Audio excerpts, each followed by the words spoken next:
Okay, so I thought I would talk a little bit about the post that I put up on Monday on our Instagram feed. What am I going to say? All about my experience with pre-cancerous cells in my cervix. So it is Cervical Cancer Prevention Week this week, and this is something that I experienced around 6.5 years ago. Yeah, around 6.5 years ago, when my firstborn Delilah was only 6 months old. So just in case anyone else has. So I will try and keep it as brief as possible. But what happened with me is I've always had my routine smears. I've always gone for them. I've never missed an appointment ever. It's something that I've always taken very seriously, and thank goodness I have. I've never, ever since I've started having smears, Margot, ever since I've started having my smear test, I've always had clear results. I've never had an issue. And I do think, like, when you're younger, early 20s, mid 20s, when you're younger, you kind of sail through life thinking you're invincible and thinking that nothing is ever going to happen to you, and you're fit and you're healthy and everything's great. And I definitely feel like that was my view on life, like, oh, everything's fine, I'm going to be fine. So I had Delilah, and they always tell you that after you have a baby, it's important to have a smear because hormones can kind of disrupt the cells in your body and your cervix, and they just recommend it. So I had Delilah in the June, and then I had my smear, must have been end of November. Didn't think anything of it. Again, never had an issue before. And I remember this so vividly. So it was a Friday night, 2 weeks later, and I got my letter in the post with my results. Again, thought nothing of it, opened the letter, very blasé, and the first thing I saw was severe high grade, and I remember this so clearly. I dropped the letter to the floor and I just screamed, and I was in Delilah's bedroom, and Adam came running upstairs, and it was 6 o'clock in the evening on a Friday. So I had to sit with this the whole weekend, which was honestly hell. Anyway, basically just said that I had severe high grade precancerous cells, not cancer, but precancerous, and it was something like CIN3, whatever the highest form is.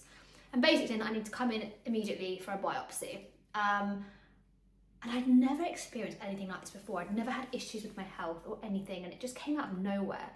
And I think what scared me the most was that 3 years prior, I'd had a smear that was all clear. And they always say to you, especially with like precancerous cells and, God forbid, but cervical cancer, it can take a long time for those cells to develop and turn into cancer. So for that to happen in 3 years, to go from 0 to high grade precancerous cells, I was shocked. So anyway, I spent the whole weekend in an absolute utter state. Went to the doctor on the Monday. They booked me in for a biopsy that week, which was, again, if you're squeamish, maybe forward, but they have to scalpel away a bit of your cervix and basically send it off to a lab to just kind of see what's going on. And they confirmed it was the high grade. In fact, it was actually slightly worse. It was, I think, a little bit more than they initially anticipated. So immediately they said I had to have what's called a LETS procedure, where they basically remove the precancerous cells from your cervix. They have to burn it away. Again, if you're squeamish, maybe don't listen to maybe don't listen to this bit, but it's just very good for you to, also know what happens. So they put me in, and you normally, like people I've spoken to who've had it before, you have a general anaesthetic. And obviously they offered that to me, like, you'll have a general anaesthetic. It will be literally it's only a 10-minute procedure. It's very quick, but you'll have a general anaesthetic. And I said no.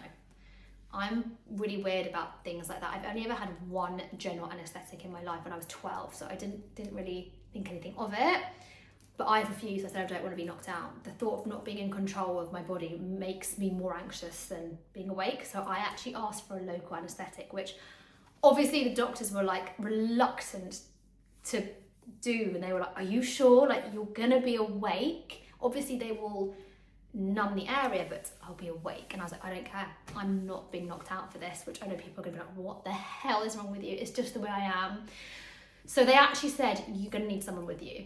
We recommend you do not do this alone. I was like, oh, what have I done? Adam was like, what are you doing? Just be knocked out. I was like, no way. So I actually took my mum, not Adam, and I feel like I just needed my mum for this. So again, if you're squeamish, so this procedure, like I said, 5-10 minutes, not long at all. But I don't know if you've ever seen an epidural needle. They're big, they're long. I basically had to have about 4 or 5 of those up into my cervix and on the area. So what they do first is they put a dye up there to see where the cells are and determine what area needs to be burnt away. And unfortunately, like, it was all over my cervix. They had to burn away a lot of it. So I had to have a lot of those injections, and I just remember squeezing my mum's hand thinking I'm going to break the bones in her fingers. So I had quite a few of those. They numb the area, it doesn't take long to numb, and then they literally burn the flesh away.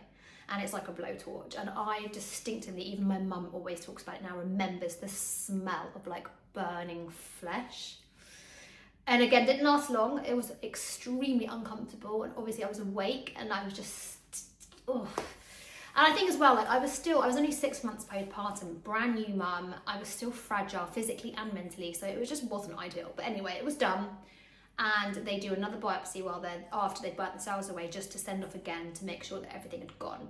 And then they tell you that you will be, it's quite like postpartum bleeding, heavily bleeding for a couple of weeks, and to keep an eye on it.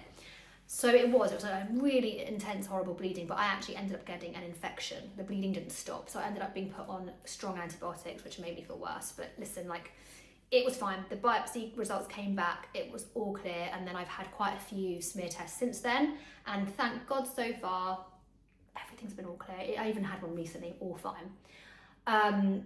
But this was just to like talk about my experience. And listen, thank goodness it wasn't anything worse than precancerous cells. But it just shows you how important it is to get those smears, because I also had no symptoms, by the way, like absolutely none.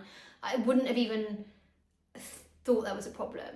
And the fact that I'd gone from an all clear result 3 years prior to suddenly having such high grade precancerous cells on my cervix was mental. So please, like I said, it is Cervical Cancer Prevention Week. Please, just 5-10 minutes of being uncomfortable and having a smear could literally save your life.